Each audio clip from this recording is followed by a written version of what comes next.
अब हम चलते हैं पार्ट 2 की तरफ। डिवीजन का जो पार्ट 2 है उसकी तरफ चलते हैं, ठीक है। जैसे हमने मल्टीप्लिकेशन के 2 पार्ट किए थे, इसी तरह हम डिवीजन के भी 2 पार्ट देखते हैं, ठीक है।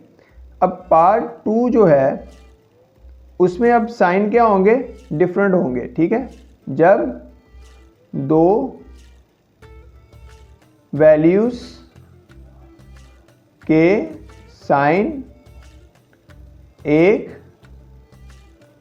जैसे ना हो और उनके दरमियान डिवाइड, क्योंकि डिवाइड रूल अप्लाई करें तो डिवाइड का साइन आएगा, अगर मल्टीप्लाई का रूल अप्लाई करें तो मल्टीप्लाई आएगा, और उनके दरमियान डिवाइड हो तो इनको हमेशा डिवाइड करेंगे और जवाब में साइन हमेशा माइनस यानी तफरीक का आएगा। मल्टीप्लिकेशन रूल और डिवीजन रूल में कोई फ़र्क नहीं है, बस साइन का फ़र्क आता है, बाकी जवाब में साइन वही आता है जो आपके मल्टीप्लिकेशन रूल में आ रहा होता है, ठीक है। आप रूल को ज़रा 2-3 बार स्टडी करोगे, याद करोगे तो आपको इस चीज़ की समझ आ जाएगी, ठीक है। अब हम इसकी एक एग्जांपल देख लेते हैं, ठीक है।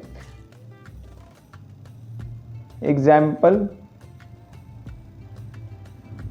जब 2 वैल्यूज के साइन एक जैसे ना हो, अब 12 का साइन माइनस है, 3 का साइन कौन सा, प्लस का, एक जैसे नहीं है, 12 और 3 के दरमियान में डिवाइड है, तो इनको हमेशा क्या करोगे, डिवाइड करेंगे और जवाब में साइन हमेशा तफरीक यानी माइनस का आएगा। डिवाइड का मैंने आपको तरीकाकार बताया हुआ है, या तो आप कटिंग कर सकते हो या आप साइड पर डिवाइड कर सकते हो। अगर मैं यहाँ पर कटिंग करता हूँ तो मैं देखूंगा कि 12 और 3 ये दोनों एक ही टेबल में आने चाहिए, डिफरेंट टेबल में नहीं, मुख्तलिफ टेबल में नहीं आप कर सकते इसको, वो गलत होगा, ठीक है। आपने एक ही टेबल में देखना है कि मेरे पास 3 भी आए और 12 भी आए, तो मेरे पास 3 1 ज़ा 3, 3 4 ज़ा 12, तो मेरे पास क्या आता है 4 डिवाइडेड बाय 1। तो यहाँ पर क्या है माइनस, नीचे क्या है प्लस, माइनस प्लस माइनस। जैसे हमने लास्ट टाइम अभी देखा था कि अगर हमारे पास कोई वैल्यू हो उसके बाद डिवाइड हो, तो डिवाइड के बाद अगर 1 है तो डिवाइड से पहले वाली जो वैल्यू होती है वही आपका आंसर बन जाता है। इसी तरह हमने नीचे वाले एग्जांपल में भी देखा था कि डिवाइड के बाद अगर तो +1 है, डिवाइड से जो पहले वैल्यू होगी वो आपका आंसर बन जाएगा। इसी तरीके से ये, क्योंकि डिवाइड का साइन ये भी होता है, अगर डिवाइड के नीचे 1 है, +1 है, तो आंसर ऊपर वाला ही आएगा। ये बात आपने जहन में रखनी है। डिवाइड क्योंकि डिफरेंट है, वहाँ पर डिवाइड और तरह से लगाया हुआ था, यहाँ पर डिवाइड और तरह से लगाया हुआ, तो आपने ये कंफ्यूज नहीं होना। इस केस में आपने देखना कि अगर डिवाइड के बाद में +1 है तो फिर जो पहले वाली वैल्यू होगी वो आपका आंसर बन जाएगी।